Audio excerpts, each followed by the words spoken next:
Welcome to the Uncut Chronicles. I'm Krystle. I'm Andy. And we are coming to you with information and topics every day, such as culture, trending topics, shit your mammy probably don't need to hear. So come on in with us so we can share more with you about our day.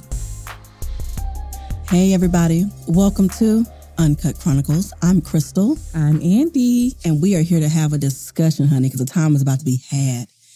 How was your weekend, Andy? You know what? It was a weekend. You know, my baby got her tonsils out, so you know how that go. Mom duty. Let me tell you something. Don't nobody tell you about how dank tonsil birth removal. It's disgusting. It was like she just took a toothbrush full of shit and washed her mouth out with it. And I was sitting over there like, it smells so bad.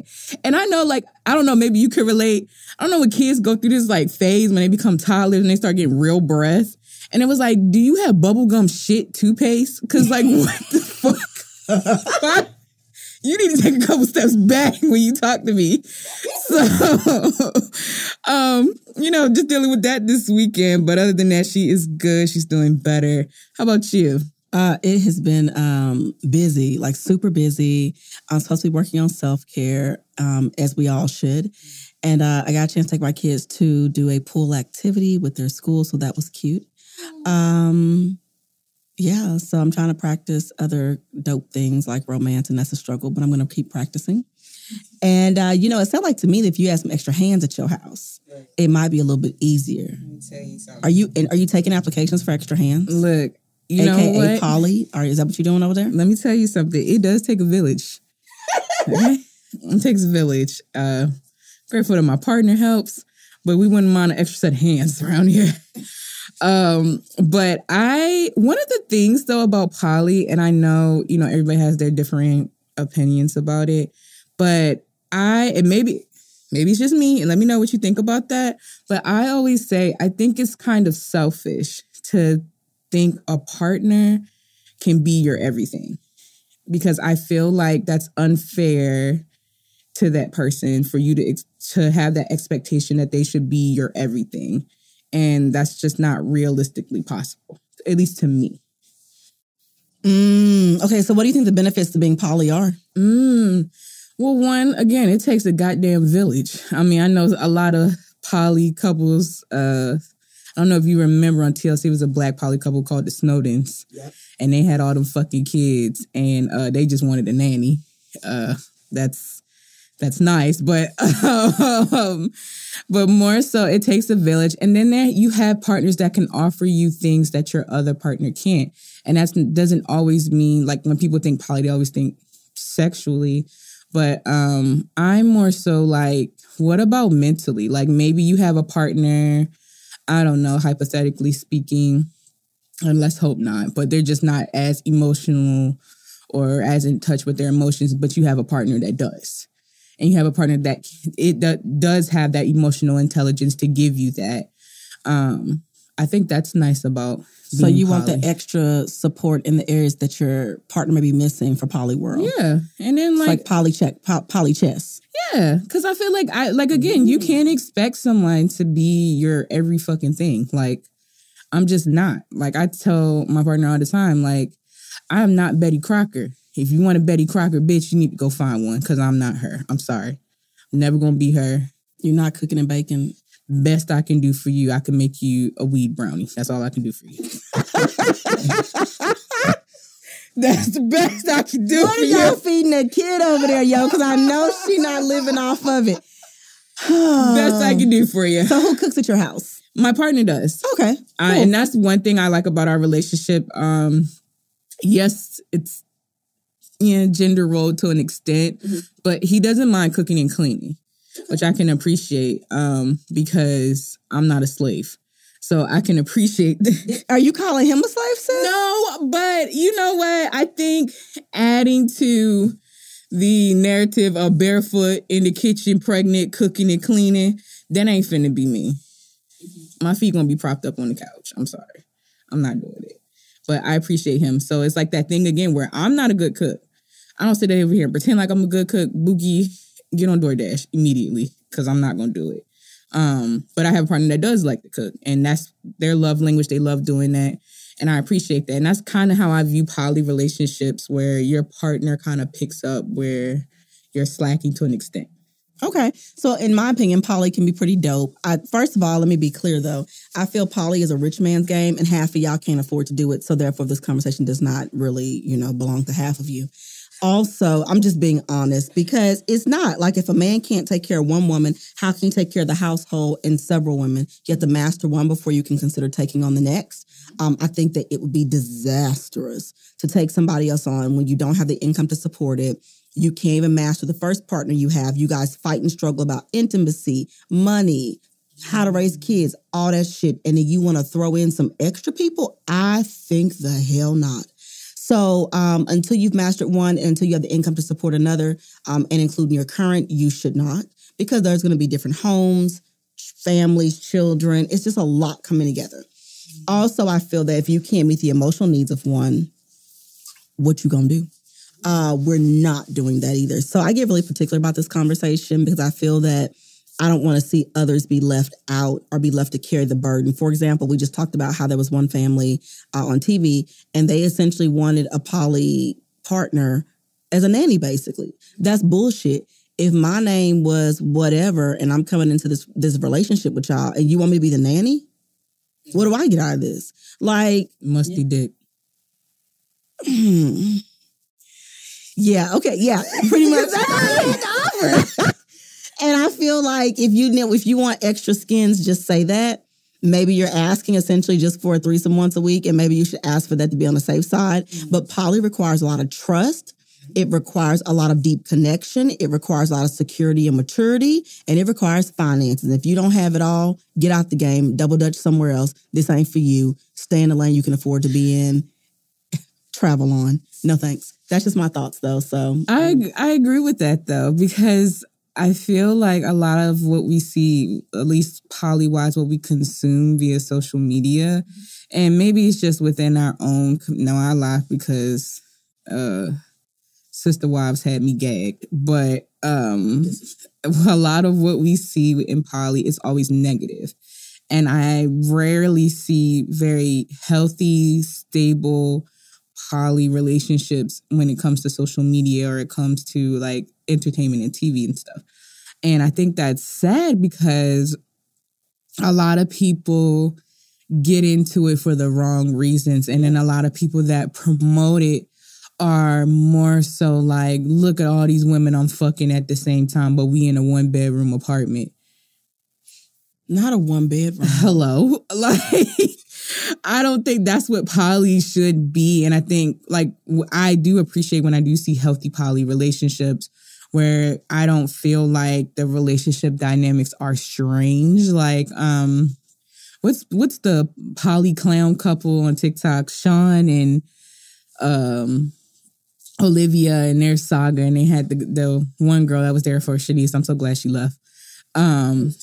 He is just like what poly is not. He is very insecure. And I think me and you had a personal conversation about that, about how people don't want to heal and get themselves together before they join into these things. Like he's in it for the sexual satisfaction, for the ego boosting of, look at me, I got 2 women on my arm, this, and that, and the third, and how he maintains a power kind of dynamic, which I notice is a common theme amongst poly men, are they pit the women against each other. Like even with Sister Wives, like Cody was pitting Robin against all of them and got left with Robin.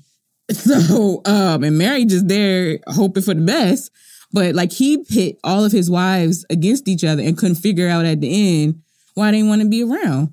And I hate when I see things like that because I don't feel like that's what poly is about. It's a village. It's a real partnership amongst everybody. And I hate that you get all these toxic people in poly using it as an excuse to just pretty much cheat whatever insecurities that they had in monogamous relationships they bring to this poly relationship. And so you said, you know what? Instead of fucking up one person's life, let me fuck up 5. What are you doing? Why? I don't get it. It's disrespectful. Let's just say that. But I don't think that it's just men. I think women can be disrespectful in it too if they aren't being honest as well. Mm-hmm. Like if you want multiple partners, just say that. Cool. I have no problem with it. You want buffet love? Fine. I have no problem with that either. It's like, but this is the thing. Poly is not a vending machine where you go up and press your choice of A1 or B5 and get what falls down to the slot. You have to respect the person's individuality, respect their sexuality, be very honest. Is it open-end poly or is it closed-end poly? Open-end means each person has relationships outside of one person and all the other people. Is it closed-end? Is it a triad where there are two of you, you add third person and nobody in the relationship is being involved with anybody else except the three of you? You have to respect people's autonomy and people have to be honest. If you're a professional liar, it ain't for you. If you're selfish in bed, definitely isn't for you. So I kind of feel like with that, you've got to be real secure in who you are because if the gentleman, matter of fact, true story. I don't know where I was. Anyways, I was somewhere and this gentleman approached me and I think he had a wife, and then he was approaching me about some poly shenanigan. And I was like, what did you say? I am so confused. Where's your wife? Because I'm knowledgeable and experienced enough to know that when it's open and they're talking as a couple, you would see them both. Let me shoot both of y'all down right quick. Where's your wife? Because you already come with the shenanigans. And so at the end of the day, oh yeah, she knows, she this, she's that, he's trying to chat with me nonstop. And I never saw her until one day they were out and he looked like he saw a ghost when he saw me. See? And I said, yeah, I ain't poly. You look for a side piece. Want to play a game? We can squid game this motherfucker if you want to. And I just looked at him. I had to decide what road I was going to take. I was Michelle Obama for a hot second, so I took the high road. But in my soul, we need to be on the low road because I felt that he lied and she didn't know. And thank God I was mature enough to kind of back myself out of that situation anyway and like keep the conversation very minimal, just polite. But at the end of the day, a lot of people out here playing games and using poly as their cover. And I think that's dishonest and it's hurtful to the movement for those who have been in the lifestyle for quite some time. And I've seen people do it exceptionally well. Exceptionally well. But you have to be secure in who you are. If like, for example, so let's say like for me, I'm a very secure person in who I am. I know my personality. I can walk in a room right now. If I walk in a room, there are a bunch of insecure people, game is up. I'm going to sip this little wine, wave at y'all, look at these pictures, ask how your mama doing, and I'm leaving. That's not my crowd. Like, insecure people will try to make you question who you are. They will make you question everything about you because they're not comfortable with themselves. They will create havoc. They'll create chaos. It'll be drama. It'll be just tension for no reason. Right. I don't need that in my life. And so what you find is that in poly, oftentimes there's insecurity or there's a broken relationship and they're using poly to kind of put a Band-Aid over what's broken. And I have no interest in that. So I feel like you got to be mindful. You got to kind of be able to scan a room and see when something isn't working. And make sure that you guys have like the same belief system, the same morals, the same everything. If not, you're playing with fire. Mm-hmm. Somebody's going to get hurt.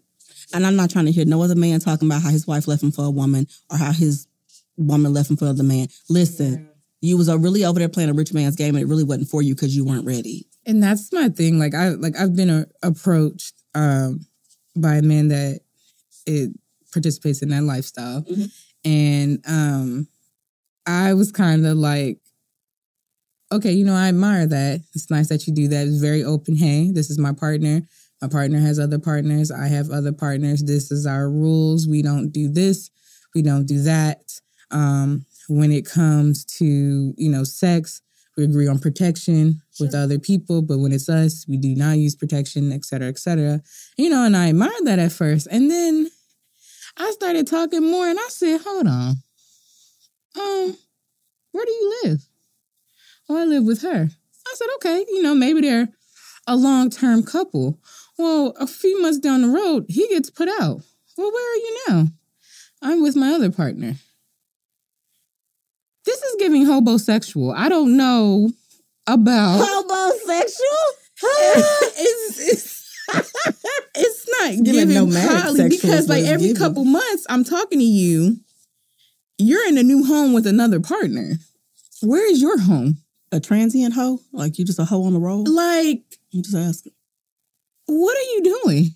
Playing games. And I really had to take a moment and step back. And I was like, and when you said it's a rich man's game, I agree to an extent, because it's like, if you want all these partners, like you said, you can't even sustain yourself.